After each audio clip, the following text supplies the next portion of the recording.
Hello students. तो आज हम पढ़ेंगे न्यूमेरिकल्स ऑन किरचॉफ लॉ। हमने लास्ट लेक्चर में किरचॉफ लॉ के बारे में पढ़ा था। What is Kirchhoff law? Kirchhoff के दो लॉ हुआ करते हैं। पहला हुआ करता है करंट लॉ, जिसमें बताया गया था कि the sum of all the current at a junction is always zero, यानी कि the sum of current approaching the junction always equal to the sum of current leaving the junction. ये था Kirchhoff का करंट लॉ। और दूसरा बताया था Kirchhoff potential law या किरचॉफ वोल्टेज लॉ, जिसमें ये बताया गया था कि किसी भी एक क्लोज सर्किट में जो sum of the total potential differences जो हुआ करता है वो जीरो हुआ करता है। तो सबसे इंपॉर्टेंट चीज जो आया करती है उस लॉ को यूज करने के लिए वो आता है साइन कन्वेंशन। तो हमें पढ़ना है साइन कन्वेंशन कि अगर कोई भी सर्किट में हम चल रहे हैं तो साइन कन्वेंशन क्या होना चाहिए, ये सबसे इंपॉर्टेंट चीज है। कुछ रूल्स हैं, इसको समझने के लिए याद समझते हैं हम, उसके बाद न्यूमेरिकल्स करेंगे। तो पहला है मेरे पास बैटरी से रिलेटेड। अगर हमारे पास बैटरी है सर्किट में, ये पॉजिटिव पोटेंशियल, ये निगेटिव, ये हायर हुआ करता है, ये वाला एंड लोअर हुआ करता है। तो अगर हम पाथ जो हमने चूज किया है सर्किट में वो ये है कि हम इस डायरेक्शन में जा रहे हैं। ये क्या है? हमारा पाथ है। अभी बताएंगे किस तरह से पाथ लेना होता है हमें।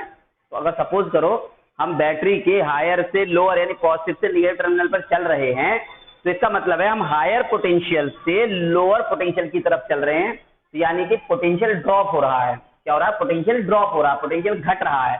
तो ऐसी कंडीशन में जो डेल्टा वी हम लेते हैं वो निगेटिव लेते हैं, पोटेंशियल ड्रॉप। और अगर हम ये पॉजिटिव टर्मिनल, ये नेगेटिव टर्मिनल है हमारे पास, अगर पाथ जो चूज किया है हमने वो इस डायरेक्शन में किया, यानी अपोजिट डायरेक्शन में जा रहे हैं। ये पॉजिटिव है, ये नेगेटिव है, हायर लोअर। अब हम कहाँ जा रहे हैं? लोअर से हायर की तरफ।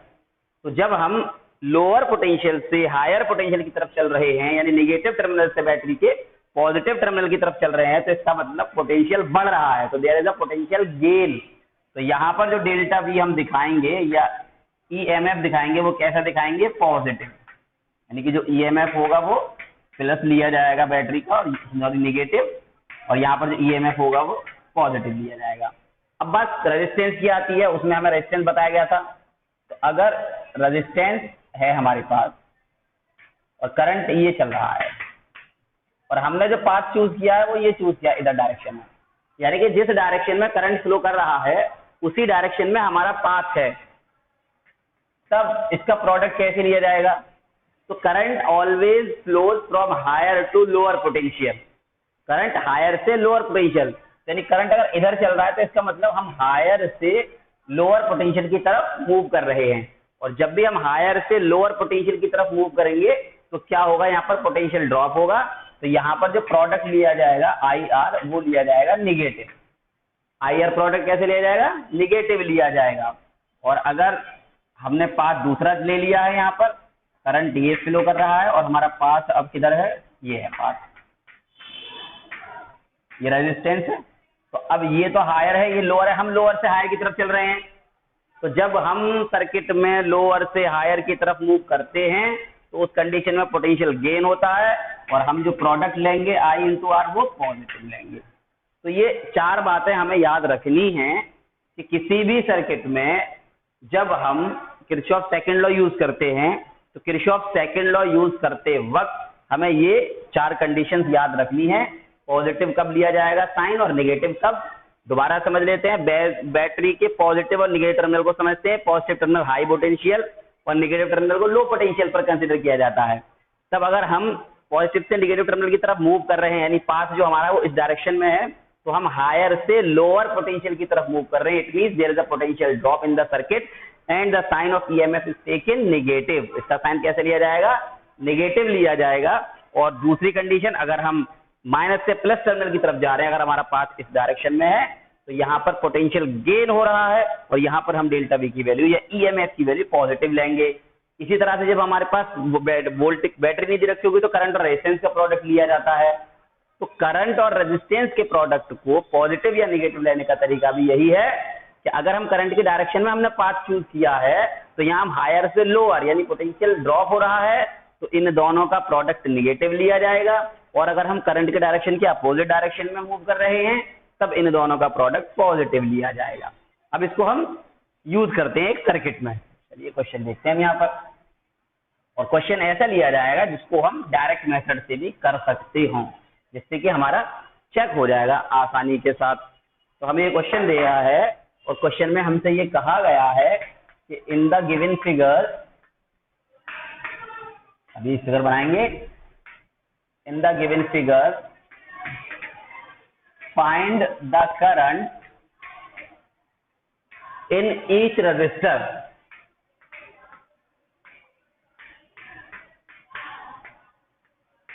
Find the current in each resistor. और सर्किट हमारे पास इस तरह से है, एक रेजिस्टेंस, अब ये समझ लें इसको, एक रेजिस्टेंस ये है, यहां बैटरी लगी हुई है, और एक रेजिस्टेंस हमें ये दिया हुआ है, 10 वोल्ट की बैटरी है, ये 2 ओम है और ये 3 ओम है। अब ये सर्किट अगर हमारे पास है और हमसे कहा जा रहा है कि दोनों रेजिस्टेंस में करंट बताइए, तो बड़ा सिंपल सा हम मेथड यूज कर सकते हैं। 2 और 3 कितना हो गया रेजिस्टेंस मेरे पास, टोटल सीरीज में लगा हुआ है 5 ओम, और वोल्टेज कितना है मेरे पास 10 वोल्ट। तो जब मैं करंट निकालूंगा तो V अपॉन R यानी कि 10 अपॉन 5 2 ओम, 2 एम्पियर करंट कितना आना चाहिए 2 एम्पियर, और सीरीज में है तो हर एक आर्म में करंट सेम ट्रेवल करेगा। तो ये एग्जाम्पल हमने इसीलिए लिया है कि हम क्वेश्चन को इजीली समझ सकें और इस मेथड को आसानी से समझ सकें, तो इसके लिए समझें। अब हमारे पास सबसे पहले होता है करंट का डिस्ट्रीब्यूशन। तो हमेशा करंट हम कहां से ले लेते हैं, पॉजिटिव टर्मिनल से हमने करंट ले लिया I, बैटरी के पॉजिटिव टर्मिनल से करंट चलेगा। अगर हमारे पास सर्किट में एक से ज्यादा बैटरी भी कनेक्टेड हैं, तब भी हम किसी एक बैटरी से करंट लेते हैं और उसे डिस्ट्रीब्यूट कर देते हैं। उसको भी समझाया जाएगा भी डिस्ट्रीब्यूशन किस तरह से किया जाता है। अब इसे सिंगल बैटरी है मेरे पास, तो ये करंट यहाँ ट्रेवल करता हुआ जाएगा और ये यहाँ भी यही करंट ट्रेवल करता हुआ वापस आ जाएगा। अब बात आती है कि सर्किट तुम्हारा ये क्लोज हो गया पूरा। अब चाहे तुम इस डायरेक्शन में ट्रेवल करते हुए सर्किट ले लो, या जिधर करंट फ्लो कर रहा है तुम उसी डायरेक्शन में सर्किट ले लो, जिधर चाहे हम उधर मूव कर सकते हैं। तो अब हम यहां देखेंगे अप्लाइंग KVL इन सर्किट ABCDE, जहां से चले वहीं लौट कर आना है और इसी पाथ को हमें फॉलो करना है। अब हम कहां जा रहे हैं, AB से होते हुए जा रहे हैं, तो यहाँ चेक करेंगे पोटेंशियल कहां मिलेगा। पोटेंशियल V क्या होता है I इंटू R, या तो बैटरी होगी वहां पोटेंशियल होगा या रेजिस्टेंस पर पोटेंशियल होगा। तो ऐसे बड़े यहाँ कुछ भी नहीं है, यहाँ I और करंट का मल्टीप्लाई किससे हो रहा है 2 ओम रेजिस्टर से। अब यहाँ वही चेक करना है डायरेक्शन, जो करंट की डायरेक्शन इधर है और हमारा पाथ भी B से C जाना है, हमें भी इधर ही जाना है। तो जब करंट की डायरेक्शन में हम जा रहे हैं तो हायर से लोअर, तो क्या मतलब है यहाँ पर नेगेटिव पोटेंशियल आएगा। अपने पास एक चीज हम याद रख लेंगे बस, अगर हम करंट की डायरेक्शन में ही हमारा पाथ है तो प्रोडक्ट नेगेटिव होगा, और करंट की अपोजिट डायरेक्शन में अगर हमारा पाथ है तो प्रोडक्ट पॉजिटिव होगा। तो करंट की ही डायरेक्शन में हमारा पाथ है तो इन दोनों का प्रोडक्ट क्या हो गया, नेगेटिव हो गया, यानी -2I हो गया ये। फिर हम आगे बढ़े, फिर यहाँ पर करंट I और रेजिस्टेंस 3 एम्पियर, और यहाँ पर जो पाथ है ये भी करंट की डायरेक्शन में, क्योंकि हमने ये लिखा हुआ है हम AB फिर BC CD और DA इस तरह से हम ट्रेवल कर रहे हैं। तो हम C से D जा रहे हैं, तो हम C से D जा रहे हैं और करंट भी इसी डायरेक्शन में फ्लो कर रहा है, तो मतलब इन दोनों का प्रोडक्ट फिर से निगेटिव आ गया। अब हम कहाँ आ गए, बैटरी पर, निगेटिव से पॉजिटिव, लोअर से हायर एंड पर, हम लोअर से हायर एंड की तरफ जा रहे हैं, तो इट मीन पोटेंशियल गेन हो रहा है, तो ये वोल्ट पॉजिटिव लिया जाएगा। तो ये +10 आ गया इक्वल्स टू 0, जहां लौटा है वहां पर हमने 0। हमने क्या कहा था, जो इसका फॉर्मूला होता है वो क्या होता है, delta V, potential sum of potential differences क्या होता है 0, या दूसरा हमने बताया था summation IR equals to summation EMF। तो IR यानी जहां पर भी रेजिस्टेंस और करंट मिल रहे हैं उन सबका प्रोडक्ट बराबर किसके आता है, EMF के।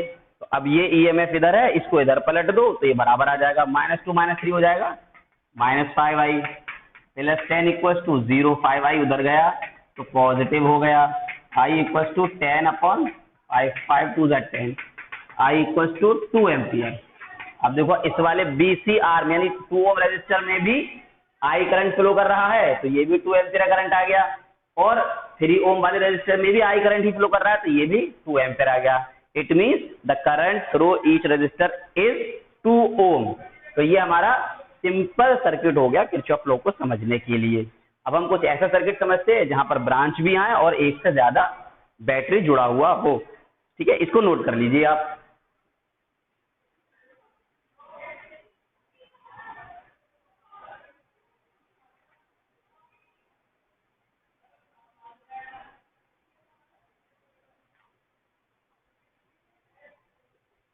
अब हम दूसरा क्वेश्चन लेते हैं, इसे मिटा देते हैं।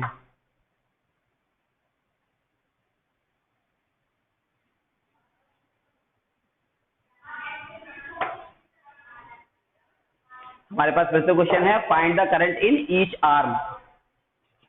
तो अब हमारे पास सर्किट कुछ इस तरह से है।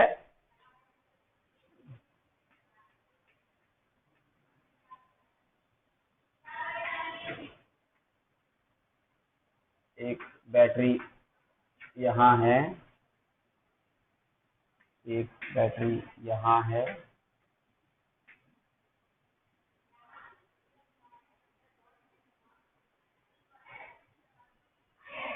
यहां पर भी एक रेजिस्टेंस लगा हुआ है,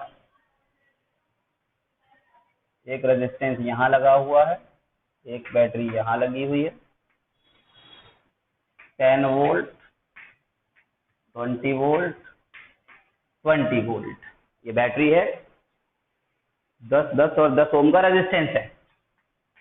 10 ओम, 10 ओम और 10 ओम, ये सर्किट है हमारे पास। हमसे कहा जा रहा है, क्वेश्चन इस तरह से है, find the current in each resistor. अब हर एक रजिस्टर में हमें क्या फाइंड करना है, करंट फाइंड करना है। तो यहां पर हम क्या करेंगे, किरचॉफ। अब यहाँ हमारे पास दो सर्किट, एक ये वाला पार्ट और एक ये वाला पार्ट। हमारे पास अब दो लूप बन रहे हैं, यहाँ पर दो क्लोज मैश बन रहे हैं हमारे यहाँ पर। हम इनकी नेमिंग करते हैं, कहीं से भी नेम रख देते हैं हम, A B C D E F हमने नाम रख दिए। अब बात आती है करंट। यहाँ पर मेरे पास 3 बैटरीज हैं, तो मैं चाहूँ तो तीनों बैटरी से अलग अलग करंट ले सकता हूँ, या किसी एक बैटरी के ही करंट को डिस्ट्रीब्यूट कर सकते हैं। तो जो आसानी रहे, एक बैटरी का करंट ले लो, उसी को आसानी रहती है। तो हमने इस बैटरी से करंट ले लिया, यहाँ से करंट हमारा आई, तो इसमें भी कितना फ्लो करेगा, आई ही फ्लो करेगा। अब यहाँ पर देखो जंक्शन आ गया, एक डायरेक्शन ये चलेगी, एक डायरेक्शन ये चलेगी। इस करंट को डिस्ट्रीब्यूट करना है हमें दो जगह पर।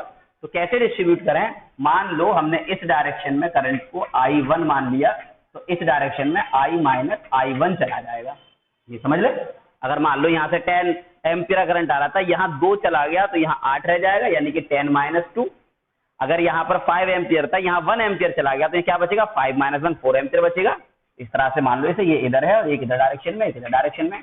हमारे पास यहाँ से 6 एम्पियर करंट आ रहा था, हमने अगर 2 एम्पियर इधर कर दिया, तो कितना बचेगा, 4 एम्पियर। वो कैसे बचेगा, 6 माइनस 2 तभी तो 4 आया। तो यहाँ पर आई करंट आ रहा था, यहाँ I1 ले लिया, तो बचा क्या, आई में से I1 माइनस करके यहाँ बच गया। अब ये करंट इधर गया, ये इधर आया, तो ये I माइनस I1 इधर आएगा, I माइनस I1 इधर भी कितना जाएगा, I माइनस I1, और इधर क्या आ गया, ये I1। अब यहाँ पर फिर दोनों मिलकर इधर चलेंगे, तो अब इधर कितना आएगा, इन दोनों को ऐड कर दिया जाए। समझना दोबारा से, ये I1 नीचे की तरफ चल रहा है और ये I माइनस I1 घूमता हुआ यहाँ आ रहा है हमारे पास। इस नोड पर आकर ये दोनों मिल रहे हैं, इस जंक्शन पर आकर ये दोनों, सॉरी जंक्शन है ये, इस जंक्शन पर आकर दोनों मिल रहे हैं। तो इसको ऐड करेंगे तो I1 से I1 और I वापस आ जाएगा। तो कहने का मतलब ये हो गया, जिस बैटरी से जितना करंट तुमने लिया है सर्किट कंप्लीट करने के बाद, उतना ही करंट वहां लौट कर आना चाहिए, तब ये डिस्ट्रीब्यूशन हमारा सही कहलाता है। यहाँ से I1, I minus I1, battery से I करंट चलाता और I करंट ही हमारे पास लौट कर आ गया। That is clear. अब हम यहाँ पर लगाते हैं अपना सर्किट, तो एक बार इसमें लगाएंगे और एक बार इसमें लगाएंगे। तो सबसे पहले हम देखते हैं, इन क्लोज्ड लूप या मैश, कुछ भी नाम दे सकते हैं इसको, A B C F A, इसी डायरेक्शन में चलेंगे हम, A B C F A। हम इसी डायरेक्शन में चलते हुए आगे बढ़ते हैं। तो हम आगे बढ़े, यहाँ हम माइनस से प्लस की तरफ जा रहे हैं, बैटरी के माइनस से प्लस, लोअर से हायर वोल्टेज की तरफ जा रहे हैं, यानी पोटेंशियल गेन हो रहा है। तो ये पॉजिटिव आ गया 20 वोल्ट, ये 20 आ गया सबसे पहले हमारा। फिर हम आगे बढ़े, ये करंट और वोल्टेज रेजिस्टेंस का मल्टीप्लाई, पॉजिटिव या नेगेटिव किस पर डिपेंड करेगा, डिपेंड करेगा करंट की डायरेक्शन पर। तो हम जो चल रहे हैं इधर चल रहे हैं, और करंट भी इधर ही फ्लो कर रहा है, तो अगर हम करंट के साथ साथ मूव कर रहे हैं तो इनका प्रोडक्ट निगेटिव ले लेंगे, -10i। कितना आ गया? -10i आ गया। फिर हम इधर आए और करंट भी इधर ही मूव कर रहा है, तो इसका मतलब इन दोनों का प्रोडक्ट निगेटिव आ गया, -10i1। अब बैटरी में चेक करेंगे तो बैटरी के पॉजिटिव से निगेटिव की तरफ आए हैं हम, हायर से लोअर, तो पॉजिटिव से निगेटिव की तरफ आए तो बाद वाला टर्मिनल चेक करते हैं, बाद कौन सा है? निगेटिव है तो निगेटिव लेंगे 10 वोल्ट, ऐसे याद रख लेंगे। बैटरी में अगर हम ट्रेवल कर रहे हैं तो जिधर मूव कर रहे हैं यानी पॉजिटिव से निगेटिव की तरफ, तो निगेटिव वाले को चेक करो तो माइनस में लेंगे, निगेटिव से पॉजिटिव की तरफ चल रहे हैं तो पॉजिटिव वाला टर्मिनल ले लेंगे। तो अब पॉजिटिव से निगेटिव आए हैं तो -10 वोल्ट आ जाएगा, -10 वोल्ट। यहां से लौटता है कोई रेजिस्टेंस नहीं मिला, ए पर लौटा है 0 हो गया। आगे देखते हैं अब 10i - 10i1, इसको ऐसे ही रहने दिया और ये 20 - 10 10 बच गया। अब मैं इसको 10 से डिवाइड कर सकता हूं, तो डिवाइडिंग बाई -10 से कर दिया तो ये +i बच गया, ये +i1 बच गया, ये माइनस का 1 बच गया, 1 को उधर ले जाओ तो i + i1 = 1। ये पहली इक्वेशन आ गई हमारे पास। अब इसी तरह से हम क्या करते हैं, इस वाले सर्किट में यहां चलते हैं हम C D E F C, इस लूप में और चेक करते हैं। तो इन closed loop C D E F C, C D E F C, अब ये वाला लूप चेक करते हैं हम। तो देखा C से D करंट भी C से D फ्लो कर रहा है, तो इसको कैसे ले रहे हैं? निगेटिव, 10 का मल्टीप्लाई इसमें निगेटिव कर लेते हैं तो -10i - i1। इसके आगे इधर बढ़ते हैं तो जिधर करंट है उधर ही जा रहे हैं, यानी पॉजिटिव से निगेटिव। यहाँ पर करंट का मल्टीप्लाई नहीं करते हैं, बैटरी में तो पोटेंशियल यानी करंट का मल्टीप्लाई हम रेजिस्टेंस में क्यों करते हैं? हमें वोल्टेज चाहिए, I × R चाहिए, यहाँ तो ऑलरेडी वोल्टेज है हमारे पास। हम पॉजिटिव से निगेटिव टर्मिनल गए, -20 वोल्ट, तो ये आ गया हमारे पास -20। फिर हम इधर आए और हमें C तक, हमें C D E F C पर ही पहुंचना है लौटकर। यहाँ कोई रेजिस्टेंस नहीं है, यहाँ बढ़े नेगेटिव से पॉजिटिव, तो +10 वोल्ट आ गया, ये आ गया मेरे पास +10 वोल्ट। फिर ऊपर की तरफ बढ़े तो अब करंट के अपोजिट डायरेक्शन में, करंट नीचे आ रहा है, हम ऊपर की तरफ मूव कर रहे हैं, 10i1 प्लस आएगा, पॉजिटिव आएगा, तो +10i1 = 0। इसको चेक करो आगे, तो यहाँ देखें -10i मल्टीप्लाई कर रहे हैं -10i और माइनस +10i1 +10i1, -20 में से +10 माइनस करेंगे तो माइनस का 10 बचेगा और +10i1, ये आ गया मेरे पास। अब देखें ये 10i माइनस का है, इसको ऐसे रहने देंगे, 10i1 और +10i1 20i1 हो जाएंगे और ये -10 = 0 हो जाएगा। डिवाइडिंग बाई 10 कर लो इसे, तो डिवाइडिंग बाई 10 करेंगे तो ये हो जाएगा -i और +2i1 और ये -1 = 0, तो ये इक्वेशन बन जाएगी -i और +2i1 = 1, उधर चला गया। ये दो इक्वेशन बन गई। अब हम इन दो इक्वेशन को किसी भी मेथड से सॉल्व कर देते हैं, जो हम 10th क्लास में इक्वेशन सॉल्व करने के लिए पढ़ते हैं, और इन दोनों इक्वेशंस को सॉल्व करके हमारे पास करंट आ जाता है। तो इसको नोट कर लें, फिर करंट की वैल्यू फाइंड करते हैं यहां से हम।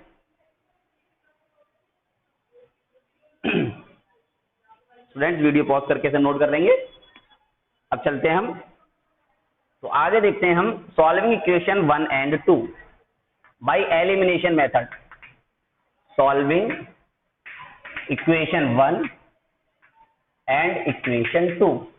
तो अब ये पहली इक्वेशन है मेरे पास i + i1 = 1, दूसरी है -i + 2i1 = 1। एडिंग, इन दोनों को ऐड कर लिया मैंने, ऐड करने पर ये वाला टर्म कैंसिल हो गया, 2i1 + i1 हो गया 3i1 और 1 + 1 हो गया 2। तो इसको सॉल्व कर लिया हमने, i1 की वैल्यू आ गई 2/3 एम्पियर। अब इसको फर्स्ट में या सेकंड में किसी भी इक्वेशन में हम यूज कर लेते हैं, पुट इन इक्वेशन फर्स्ट। तो इक्वेशन फर्स्ट में जब हमने लगाया तो i + i1 की वैल्यू है 1, तो i + i1 की जगह 2/3 = 1, i = 1 - 2/3, 3 - 2 = 1, तो i की वैल्यू कितनी आई, 3 × 3 - 2 1/3 एम्पियर। तो यहां से हमें i और i1 की वैल्यू मिल गई। अब जिस रजिस्टर में मुझे करंट चाहिए उस रजिस्टर में करंट फाइंड कर सकता हूं। जैसे अगर मैंने कहा 10 ओम में, इस वाले रजिस्टर में करंट, अब हमने निकाला करंट इन आर्म बीसी। कौन से आर्म में? पहले हमने बीसी आर्म में करंट निकाला, तो बीसी आर्म में करंट क्या जा रहा है? आई जा रहा है। तो आई की वैल्यू कितनी है हमारे पास? 1/3 एम्पियर करंट आ गया इसमें। पहला आंसर हो गया। दूसरा हमने कहा current in arm C F, तो सी एफ आर्म में करंट कितना जा रहा था? करंट इन सी एफ, यहां पर करंट I1 लिया था हमने, तो I1 की वैल्यू कितनी है हमारे पास? 2/3 एम्पियर। तो यहाँ पर हमारे पास 2/3 एम्पियर करंट फ्लो कर गया।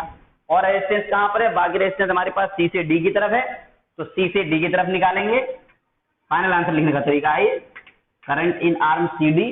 तो यहाँ पर करंट हो रहा था I माइनस I1। I की वैल्यू है हमारे पास 1/3, I है 1/3 माइनस, और I1 है हमारे पास 2/3, तो 2/3, तो 1 माइनस 2 यानी कि माइनस 1/3 एम्पियर आएगा। तो करंट माइनस में आने का मीनिंग क्या है? करंट माइनस में आ सकता है, लेकिन हमने क्या किया, अब यहाँ पर हमें ये मालूम है कि इस करंट की डायरेक्शन इधर नहीं होगी, करंट की डायरेक्शन डी से सी होगी। तो डायरेक्शन किधर होगी? Along C to D. बस ये याद रखना है, हमने जो डायरेक्शन लिया है यहाँ पर सी से डी लिया है, और करंट आया है हमारा निगेटिव। तो जब भी निगेटिव डायरेक्शन में करंट आएगा तो वो यही बताएगा कि हमने यहाँ डायरेक्शन अपोजिट दे रखी है करंट की। तो इसीलिए ये वाला आंसर हमारा नेगेटिव आया है। तो नेगेटिव आंसर भी गलत नहीं है।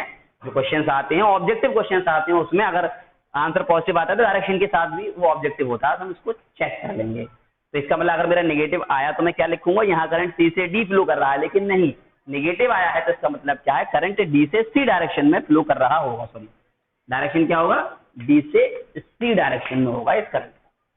तो इस तरह से हम क्या करते हैं? किरचॉफ लॉ का यूज करके न्यूमेरिकल क्वेश्चन सॉल्व करते हैं। ये बहुत छोटे छोटे सर्किट हैं। नेक्स्ट लेक्चर में हम आपको कुछ बड़े सर्किट पे किरचॉफ लॉ को अप्लाई करना सिखाएंगे।